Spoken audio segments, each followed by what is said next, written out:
Assalamualaikum and hello friends, welcome back to our channel. எல்லாருக்கும் ஈத் முபாரக் and மலாயில சலாமன் ஹரி ராயா. இந்த வீடியோலாம் எப்போ ஷூட் பண்ணதுன்னா 27th until Eid second day வரைக்கும் நான் போட்டிருக்கேன். 27 அப்போ தராவே தொழுகை முடிச்சுட்டு அப்படியே அபாயா ஷாப்பிங்க்கு போயிட்டோம் ரோலாக்கு. இது ஒரு லாஸ்ட் மினிட் ஷாப்பிங்னு சொல்லலாம். லாஸ்ட் 10 days ஆஃப் ரமதானுக்கு நான் அபாயா தான் தேடிட்டே இருந்தேன். பட் ஒன்று கூட செட் ஆகலை. எனக்கு சிம்பிள் பட் எலிகண்டாக இருக்கணும். கலரும் ரொம்ப அட்ராக்டிவாக இருக்கக்கூடாது, ரொம்ப பிளாக்கும் வேணான்னு தோணுச்சு. லாஸ்ட் 10 daysல நான் ஒரு கலர் தேடிட்டு இருந்தேன். பிங்க் கலர், நாட் பீச் கலரும் இல்லாமல் ரொம்ப அடிக்கிற கலர் கூட இல்லாமல் ஒரு டல் பிங்க் மாதிரி தேடிட்டே இருந்தேன். பட் கிடைக்கல. பட் ஃபைனலி ரோலாவுக்கு போய் நான் ஒரு ப்ளூ கலர் அபாயா வாங்கிக்கிட்டேன். ஏன்னா ஹஸ்பண்டும் மேட்சிங்காக நான் போடலாம் அப்படின்னு தான் நான் ப்ளூ கலர் வாங்கிக்கிட்டேன். இப்போ தானே அபாயா வாங்கி போனீங்க, அப்புறம் அதுக்குள்ளே நெக்ஸ்ட்டுக்கு போகிறீங்கன்னு இல்லை. இந்த வீடியோ பார்த்திங்கன்னா before Eid day suddenly announce பண்ணிட்டாங்க ஈது ஆன் சண்டேன்னு. All of in UAE people இந்த டென்ஷன் வந்திருக்கோம். சடனாக சண்டே யூஏஇன்னு எல்லோரும் மண்டே தான் டாட் பண்ணி சரி பொறுமையாக ரெடி பண்ணிக்கலாம் அப்படின்னு நினச்சிருப்பாங்க. எனக்கு மரியாம்க்கு என் ஹஸ்பண்ட்க்கு எல்லாம் ஷாப்பிங் முடிச்சிட்டோம். சிலது ஊர்லேருந்தே நாங்கள் வாங்கிட்டு வந்துட்டோம். எக்ஸப்ட் உமருக்கு மட்டும் ட்ரெஸ்ஸு இல்லை. ஸோ பக்கத்துலேயே நெஸ்டோக்கு போய் அங்கே போய் பார்த்தா பயங்கரமான கூட்டம்.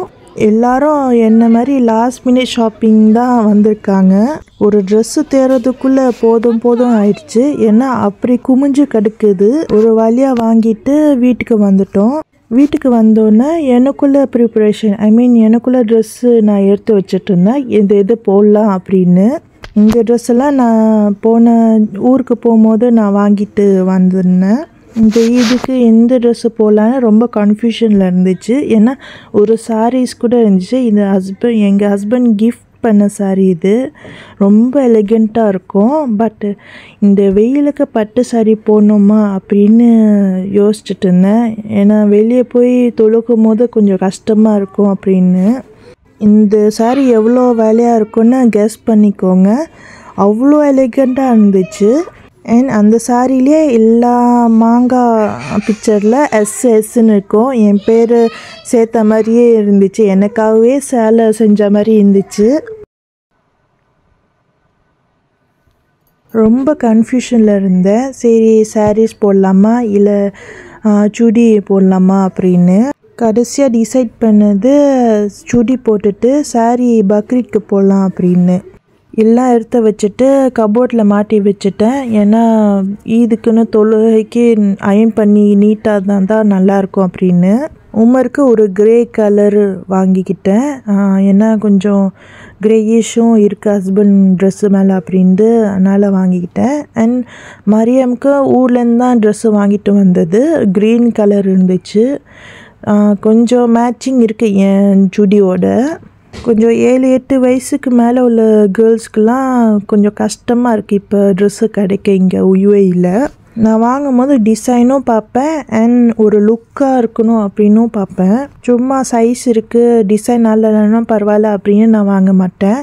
பார்த்து தான் பிள்ளைங்களுக்காகவே வாங்குவேன். இந்த டோர்வேயில் கொஞ்சம் பிளெயினாக இருந்துச்சு. ஸோ லைட்டும் கர்ட்டனும் மாட்டி விட்டேன். மருதாணி கூட எனக்கு டைம் இல்லை. ஸ்டிக்கர் போட்டு தான் நான் மருதாணியே போட்டுக்கிட்டேன்.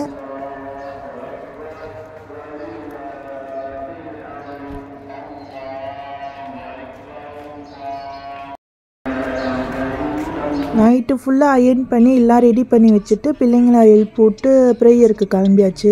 இங்கே யூஏஇ எல்லாரும் ஈதுக்காக தான் போயிருப்பாங்க. பட் வருஷம் நாங்கள் கிரசன் ஸ்கூலுக்கு அல்கிசஸில் இருக்குது. இங்கே வந்து தொழுதுக்கு அப்புறம் தான் நாங்கள் ஈதுக்காக போய் ஃபேமிலி அண்ட் ஃப்ரெண்ட்ஸ்லாம் போய் பார்ப்போம். இங்கே அல்மானார் சென்டர் ஒரு இஸ்லாமிக் சென்டர், அவங்க கிரசன்ட் ஸ்கூலில் ஆர்கனைஸ் பண்ணுறாங்க ஈத் தொழுகைக்கு. இங்கே என்ன ஈஸியாக இருக்குன்னா பார்க்கிங் ரொம்ப ரொம்ப ஈஸியாக கிடைக்கும்.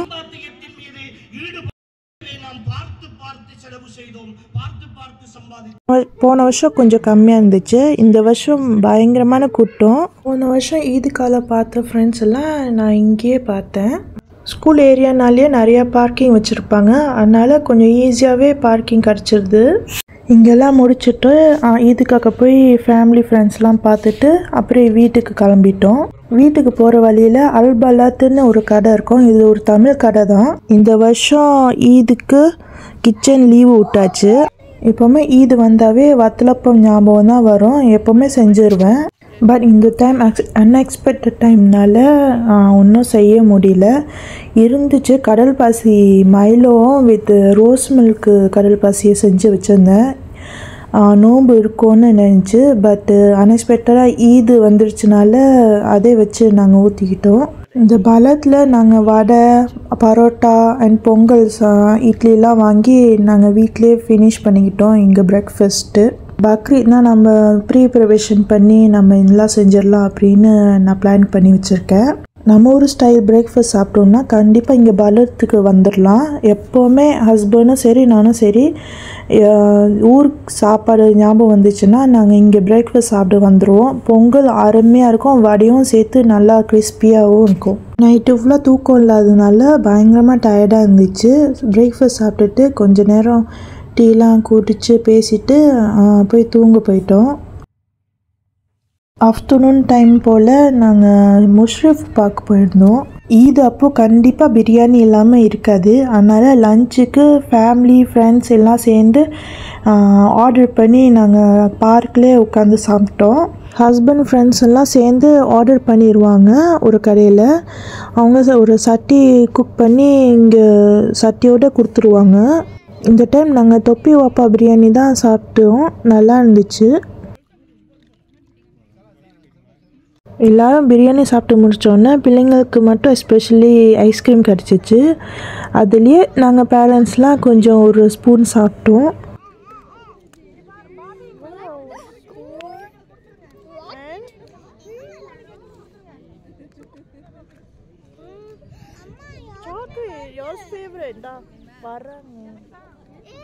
பட் பெரியவங்களுக்குலாம் ஐஸ்கிரீம்லாம் செட் ஆகாது, அதனால் கொஞ்சம் நேரம் கழித்து நாங்கள் டீ போட ஆரம்பிச்சிட்டோம். மதியம் போல் நல்லா வெயிலாக இருந்துச்சு, கொஞ்ச நேரத்துலேயே நல்லா காற்று அடிக்க ஆரம்பிச்சிருச்சு. காற்று அடிச்சனாலேயே கேஸு நிற்க மாட்டேங்குது, அதனால் தடுப்பு மாதிரி காட்டன் பாக்ஸ்லாம் வச்சு சுற்றி வலிச்சிட்டோம். நல்லா சுட சுட டீ குடிச்சிட்டு கொஞ்ச நேரம் வாக்கிங் போயிட்டு வந்துடலாம் அப்படின்னு போனது.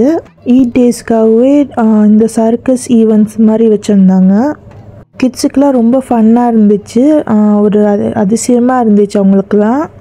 உமர்லாம் ஆச்சரியமாக பார்க்குறாரு, எவ்வளோ ஹைட்டு எப்படி வளர்ந்துருப்பாங்க அப்படின்லாம். கிட்ஸுக்கெலாம் நல்லா என்டர்டெயின்மெண்ட்டாக இருந்துச்சு.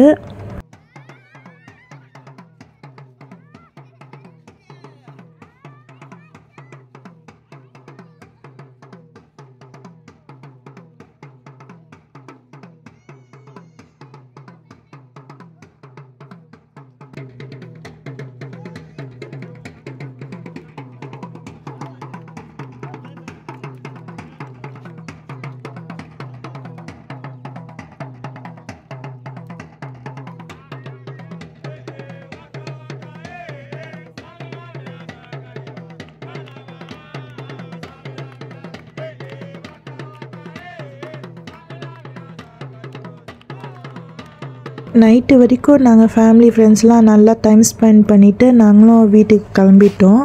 ஹஸ்பண்டும் அண்ட் ஃப்ரெண்ட்ஸ்லாம் சேர்ந்து டிஸ்கஸ் பண்ணிக்கிட்டாங்க இந்த ஈட் ஹாலிடேக்கெலாம் எங்கே போகலான்னு. நாங்கள் பிளான் பண்ணது ஒன்று, ஆனால் நடந்தது ஒன்று. போக போக சொல்கிறேன் என்ன நடந்துச்சுன்னு. எல்லாரும் லஞ்சு முடிச்சதுக்கப்புறம் தான் கிளம்புற ஐடியா இருந்துச்சு.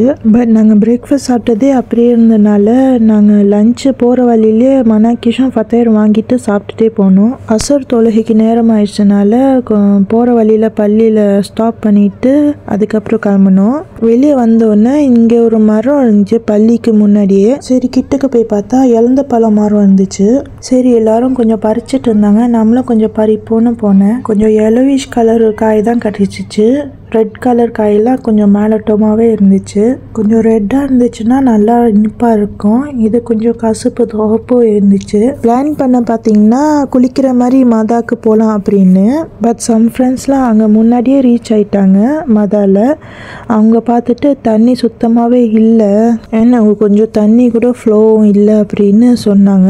ஸோ யூட்டன் போடாமல் நாங்கள் ரைட்டும் எடுக்காமல் ஸ்ட்ரெயிட்டாக போயிட்டோம். ஸ்ட்ரெயிட்டாக கல்பா பீச் போகிற வழி. சரி கிட்ஸுக்கெலாம் குளிக்கிற ஆசை கொண்டு வந்தாச்சு, அதனால் எட்லீஸ்ட் கல்பா பீச்சில் குளிக்க வச்சிடலாம் அப்படின்னு நாங்களும் போயிட்டோம்.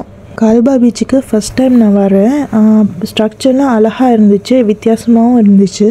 பிள்ளைங்களுக்கும் சரி எங்களுக்கும் சரி கொஞ்சம் டிசப்பாயின்மெண்ட் ஆயிடுச்சு. ஏன்னா நாங்கள் குளிக்கிற மாதிரி வந்தால் ஐடியா பண்ணி வந்தோம். பட்டு ஒரு ஈவினிங் டைமும் ஆயிடுச்சு. அட்லீஸ்ட் கிட்ஸுக்கு மட்டும் அலோவ் பண்ணாங்க குளிக்கிறதுக்கு. கல்பா பீச்சு ஒரு சிம்பிளான பீச்சாக இருக்கும், குட்டியாக இருக்கும் அப்படின்னு நினச்சி வந்தது. நிறைய வசதி எம்யூனிட்டிஸ்லாம் வச்சுருந்தாங்க. கிட்ஸ் ப்ளே ஏரியா, வாஷ்ரூம், பள்ளிவாசல்லாம் வச்சுருந்தாங்க.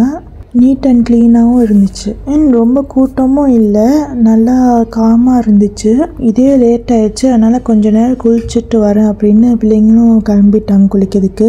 நானும் அப்படியே கொஞ்சம் வாக்கிங் மாதிரி போயிட்டு வந்தேன். பீச்லேயே ரொம்ப இருட்டாயிடுச்சு, அதனால் மேலே வர சொல்லிட்டு ட்ரெஸ் சேஞ்ச் பண்ணி வச்சு இங்கேயும் இன்னும் 1 hour கிட்ஸு ப்ளே ஏரியா வரைக்கும் விளையாட விட்டுட்டு அதுக்கப்புறம் நாங்கள் கிளம்பிட்டோம்.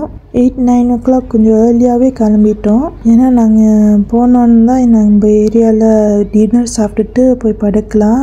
ரொம்ப டயர்டாக இருந்துச்சு. நம்ம ஒரு வேலை பார்த்துட்டே இருந்து பார்க்காம இருக்கும் போது அதுவும் ஒரு டயர்ட் தான். ஒரு டயர்ட்னஸ் வந்துடும், அப்படியே சோம்பேறியும் கூட வந்துடும். நாங்கள் ஒரு வழியாக மொபைலுக்கு ரீச் ஆகிட்டோம். சரி டின்னர் சாப்பிட போகலான்னு ஓல்ட் மொபைலுக்கு வந்தோம். யூஸ்வலாக சாப்பிட்ற கடைக்கு போகலாம் அப்படின்னு போனால் அங்கே பயங்கரமான கூட்டம், இன்னொரு கடைக்கு போனால் இன்னும் பயங்கரமான கூட்டம். ஒரு வழியாக கோல் ஹவுஸ்க்கு வந்து நாங்கள் கிரில் சிக்கனை ஆர்டர் பண்ணிட்டோம். இங்கே 4 டிப்ஸ் டைப்ஸ் ஆஃப் கொடுக்குறாங்க, ரொம்ப டேஸ்டியாக இருந்துச்சு. அண்ட் பிள்ளைங்களுக்கு கிளப் சாண்ட்விச் அண்ட் ஷவர்மா வாங்கியாச்சு. இந்த வீடியோ உங்களுக்கு கண்டிப்பாக பிடிச்சிருக்கும். அப்படி பிடிச்சிருந்தா லைக் பண்ணுங்கள், ஷேர் பண்ணுங்கள் அண்ட் மறக்காமல் சப்ஸ்கிரைப் பண்ணிக்கோங்க. தேங்க்யூ.